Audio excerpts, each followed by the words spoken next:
नमस्कार दोस्तों, कैसे हैं आप सब। I hope all is well. आज जो हम स्टार्ट करेंगे असिस्टेंट रजिस्ट्रार का एक टॉपिक है, वो सर पढ़ेंगे हमें।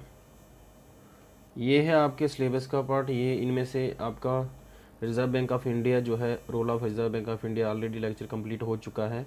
कोऑपरेटिव बैंक पे ऑलरेडी लेक्चर कंप्लीट हो चुका है। नबार्ड पे लेक्चर कंप्लीट हो चुका है। आज जो पढ़ेंगे वो हम पढ़ेंगे नबार्ड। नबार्ड हमने पढ़ लिया है। आज पढ़ेंगे पैक्स जो है प्राइमरी एग्रीकल्चर क्रेडिट सोसाइटी। ये क्या होता है इसका थोड़ा बेसिक पढ़ेंगे और सब समझेंगे। इसके बाद एक ही इसमें लेक्चर बचा है, वो एनसीडी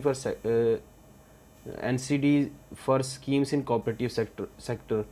बाकी इसमें लेक्चर आपके आ चुके हैं, प्लेलिस्ट में जाके देख लें, क्योंकि 5-7 नंबर इसी से इससे पहले हम पढ़ चुके हैं। बैंक्स जो हैं, बैंक्स दो प्रकार के होते हैं, कमर्शियल बैंक और कोऑपरेटिव बैंक्स। कमर्शियल बैंक में पब्लिक, प्राइवेट, फॉरेन, डिफरेंशियल, जिसमें आरआर भी आता है। इसके अलावा कोऑपरेटिव बैंक में जो है, कोऑपरेटिव बैंक कितने प्रकार के, एक अर्बन, एक स्टेट और एक सेंट्रल बैंक। तो अर्बन कोऑपरेटिव बैंक होता है, स्टेट कोऑपरेटिव बैंक होता है, सेंट्रल कोऑपरेटिव बैंक। आपके सिलेबस में दिया है पैक्स, और ये आता है कोऑपरेटिव बैंक में ही, और इसमें हमने पढ़ना है। फिर नबार्ड ऑलरेडी पढ़ चुके हैं, आरबीआई ऑलरेडी पढ़ चुके हैं। आपका सिलेबस ऑलमोस्ट जो बैंकिंग के रिलेटेड था, बैंकिंग के रिलेटेड एक्चुअल में ये इकॉनमी से थोड़ा सा रिलेटेड है। तो ये वैसे भी हर एक एग्ज़ाम के लिए इम्पोर्टेंट है, चाहे यूपीएससी हो, जेकेपीएससी का, केएस का एग्ज़ाम हो, या फिर आपका असिस्टेंट रजिस्ट्रार का exam. Okay, let us start.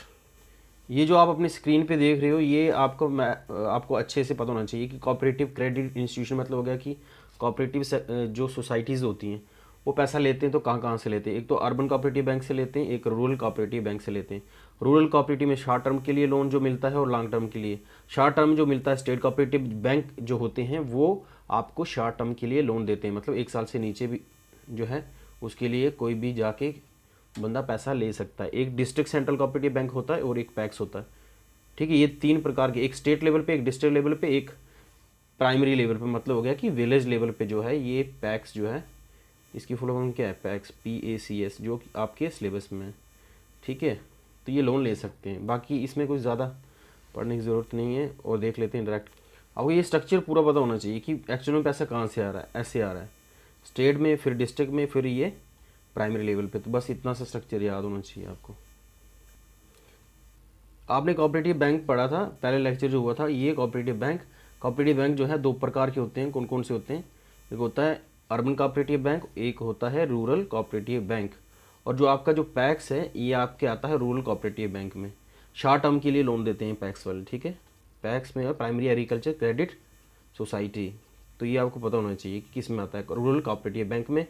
और ये आता है शॉर्ट टर्म लोन देता है। ठीक है, कैसे देगा, पहले स्टेट कोऑपरेटिव कैसे होगा वो लेटर्स देखते हैं आगे। कुछ आपके स्क्रीन में जो दिख रहे हैं, ये जो दिख रहा है रूरल कोऑपरेटिव बैंक में हायरार्की कैसी होती है। देखो, सबसे ऊपर है स्टेट, उसके नीचे डिस्ट्रिक्ट, और नीचे आएगा पैक्स। तो ये आपको सीक्वेंस पता होना चाहिए कि लैंडिंग जो होती है, पैसा कैसे आता है, कहाँ से आता है। देखो साइड पे आप देख रहे हैं, यहाँ पे लिखा हुआ है नबार्ड। तो नबार्ड सबसे पैसा किसको देता है? स्टेट को, फिर आता है डिस्ट्रिक्ट को, फिर आता है आपके पास पैक्स को। ठीक है, तो लैंडिंग कैसी होती है? पैसा जो आता है, नबार्ड बैंक इनको पैसा देता है। ठीक है ना। तो नबार्ड जो बैंक पैसा देगा वो कैसे देगा? ऐसे देगा, स्टेट को, फिर डिस्ट्रिक्ट को और पैक्स को। तो पैक्स आ गया विलेज लेवल पे। ठीक है, ओके। और अगर कोई सरप्लस बच जाता है, जैसे फॉर एग्जांपल जो पैसा जो है पैक्स के पास अगर ज़्यादा है और बचा हुआ पैसा है, तो वो कैसे, फंड जो है वो कैसे होगा? पैक्स देगा डिस्ट्रिक्ट को, डिस्ट्रिक्ट देगा स्टेट को। तो ये पता होना चाहिए कि लैंडिंग कैसे हो रही। लैंडिंग होती है स्टेट से डिस्ट्रिक्ट। लैंडिंग मतलब हो गया कि पैसा जो है, नबार्ड पैसा देता है बैंक को, तो वो कैसे देगा? पहले स्टेट कोऑपरेटिव बैंक को, फिर डिस्ट्रिक्ट कोऑपरेटिव, और फिर आ गया पैक्स पे, primary agriculture credit society. Okay, और सरप्लस जो होता है वो नीचे से ऊपर जाता है। बस ये आपको सीक्वेंस याद होना चाहिए MCQ कि नबार्ड लैंडिंग ऐसे करता है और ये ऐसे। तो ये पूरा मैं जो आपको ये पता होना चाहिए। Okay, now let us discuss what is the role of primary agriculture cooperative society in agriculture development in bank. तो क्या रोल इसका होता है? ठीक है, तो इसके बारे में सिंपल सा देखते हैं। PACS are the banks which are situated in rural area, plays important role in rural credit system by performing the activity cooperative principle, and also these banks are worked under the district credit cooperative banks. मैंने जो बोला वही है कि district credit cooperative bank, देखो ना मैंने ये बोला कि पहले क्या होगा, स्टेट फिर होगा डिस्ट्रिक्ट, फिर आएगा विलेज लेवल पे। तो विलेज लेवल पे पैक्स होते हैं, ठीक है, डिस्ट्रिक्ट और ये आ गया स्टेट, ठीक है। इनका होता क्या है, लैंडिंग जो है वो ऐसे होता है, नाबार्ड जो पैसा देता है, नाबार्ड बैंक जो है वो पैसा देता है स्टेट को, और स्टेट जो है फिर डिस्ट्रिक्ट को देगी। और ये अगर इसमें सबसे ज़्यादा पैसा हो, अगर सरप्लस मनी इनके पास आ जाए, पैक्स वालों के पास, कोऑपरेटिव सोसाइटी पैसा जमा करेगी ना पैक्स में, तो ये जो मनी है वो सरप्लस मनी ऐसे जाएगा। ओके, तो ये पता होना चाहिए। इसमें यही डिटेल आपकी स्क्रीन पे लिखी है, ये आप पढ़ लें अच्छे तरीके से। ओके, सिंपल इसमें वही दिया है, एब्स्ट्रैक्ट वही है, PACS are the bank which are situated in rural area वगैरह वगैरह। फिर यहाँ से आगे जो है वो इंपॉर्टेंट है, ये आपने थ्योरी सिर्फ पढ़नी है, बाकी जो सीक्वेंस जो मेन मकसद है वो मैंने समझा दिया है। प्राइमरी एक्टिविटी कोऑपरेटिव प्रिंसिपल के बेस पे वर्क करता है, they provide short term loans. ये आपको पता होना चाहिए कि पैक्स जो है वो लॉन्ग टर्म के लिए लोन प्रोवाइड करता है या शॉर्ट टर्म के लिए, तो आपको पता होना चाहिए शॉर्ट टर्म के लिए। और वर्क कैसे करेगा, स्टेट फिर डिस्ट्रिक्ट फिर आ गया विलेज लेवल पे पैक्स। ओके, और ये cooperative credit cooperative bank district के अंडर आता है। ओके, डिस्ट्रिक्ट DCC भी बोलते हैं इसको, ठीक है। और in order to role of PACS in agriculture development in India, ठीक है।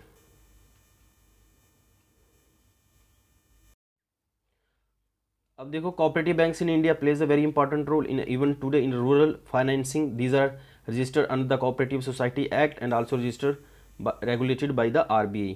कोऑपरेटिव बैंक जितने भी हैं वो रजिस्टर होते हैं कोऑपरेटिव सोसाइटी एक्ट के अंडर, ठीक है, और regulated by the RBI। They are govern by the banking regulation act. और किस रेगुलेशन एक्ट के अंडर इसको गवर्न किया जाता है, वो होता है banking regulation act 1949 and banking laws cooperative society act 1965 के अंडर। तो ये दो चीज़ें याद रखनी है। कोऑपरेटिव बैंक जो हैं, क्योंकि पैक्स भी क्या है, पैक्स भी कोऑपरेटिव बैंक्स है ना, तो इसको रेगुलेट किया जाता है एक बैंकिंग रेगुलेशन एक्ट 1949 के अंडर, जो कि RBI जो है इनका बाप है। ओके, और फिर आता है बैंकिंग लॉ जो है कोऑपरेटिव सोसाइटी एक्ट 1969 में बना है, ये अच्छे से पता होना चाहिए। इसके अलावा the business of the cooperative banks in urban area also increase in recent years due to shop increase in the number of primary cooperative banks. Cooperative movement was started in India largely with the view to providing agriculturist fund and for agriculture operation at low rates of interest. तो कहने का मतलब है कि ये जितना भी है लो रेट ऑफ इंटरेस्ट जो है उसके बेस पे लोगों को क्या देते हैं, लोन देते हैं, and protect them from the clutches of the money lender. Money lender से बचने के लिए ये एग्रीकल्चर वालों को पैसा देते हैं। ओके, रोल ऑफ पैक्स, क्या रोल है पैक्स का, cooperative credit society commonly known as. अच्छा, ये जो है पैक्स की फुल फॉर्म क्या है ये आपको पता होनी चाहिए, रट लेनी है आपने। Primary agriculture cooperative society, mostly ये बैंक जो बनाए होते हैं ना पैक्स जो है विलेज लेवल पे, ये एग्रीकल्चर जो कोऑपरेटिव सोसाइटी होती हैं उनको पैसा प्रोवाइड करने के लिए होती है। कोऑपरेटिव सोसाइटी पे और भी नेक्स्ट लेक्चर आने वाले हैं, सो वेट। अभी ये इंपॉर्टेंट था क्योंकि ये बैंकिंग के रिलेटेड था, ये आपका इकॉनमी का एक्चुअल में पार्ट है, इकॉनमी का पार्ट है, बट स्टिल ये कवर करना ज़रूरी था। May be study that more than 10%। बाकी स्क्रीन पे आपके है, इसमें जो इंपॉर्टेंट है वो मैं पढ़ लेता हूँ। Primary agriculture credit society is organised at grass root level. तो ये आपको पता होना चाहिए, प्राइमरी एग्रीकल्चर ऑर्गेनाइज जो होती है वो ग्रास रूट लेवल पे ऑफ द विलेज और स्मॉल ग्रुप ऑफ विलेज। तो ये किस पे लेवल पे होगा, क्वेश्चन आएगा, स्टेट लेवल पे पैक्स होते हैं, डिस्ट्रिक्ट लेवल पे या विलेज लेवल पे, ठीक है ना।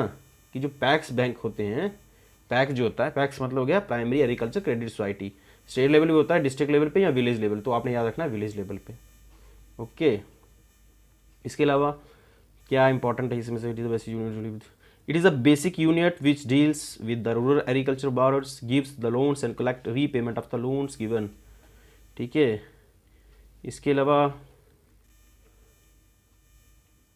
क्या इंपॉर्टेंट है, और ये पता होना चाहिए आपको कि जितना भी वर्किंग कैपिटल ऑफ पैक्स होता है वो बारो करता है किससे, सेंट्रल कोऑपरेटिव बैंक से। जितना भी पैसा इसके पास पैक्स के पास होता है वर्किंग कैपिटल, वो सेंट्रल कोऑपरेटिव बैंक से लेते हैं। और कुछ पोर्शन जो होता है इनका ऑन फंड और डिपॉजिट की वजह से, क्योंकि कुछ लोग तो होंगे ना पैक्स में जाके पैसा जो है वो जमा करेंगे। एक तो वहाँ से पैसा होगा इनके पास, और एक जो पैसा होगा वो सेंट्रल कोऑपरेटिव बैंक इनको प्रोवाइड करेगा। Okay, now what is the objective of the PACS? क्या ऑब्जेक्टिव है, किस लिए पैक्स को बनाया गया है? पहला इसका है for the membership of the cooperatives credit society member should belong to located at the village of cooperative society. दूसरा इसका फंक्शन है the work of PACS should limited to the its village only. तो ये आपको objective के लिए याद रखना कि विलेज ओनली के लिए है, स्टेट के लिए नहीं है बनाए जाते हैं PACS. The liability of PACS should be unlimited, और इसकी जो लाइबिलिटी पैक्स की वो है अनलिमिटेड। तो ये छोटी छोटी टर्म है, आपको पता होनी चाहिए। Okay, PACS is liable for the deposit and loans on its account, ये भी पता होना चाहिए। PACS provide loan to the members only. अब ये पैसा किसको देगा? तो पैक्स बैंक है, ठीक है, ये पैसा किसको देगा? खाली मेंबर्स को देगा, जो कोऑपरेटिव सोसाइटी के मेंबर होंगे, जो जिन्होंने ज्वाइन किया होगा किसको? पैक्स को, उन्हीं को ही पैसा मिलेगा। बाकी क्या है इसमें इंपॉर्टेंट?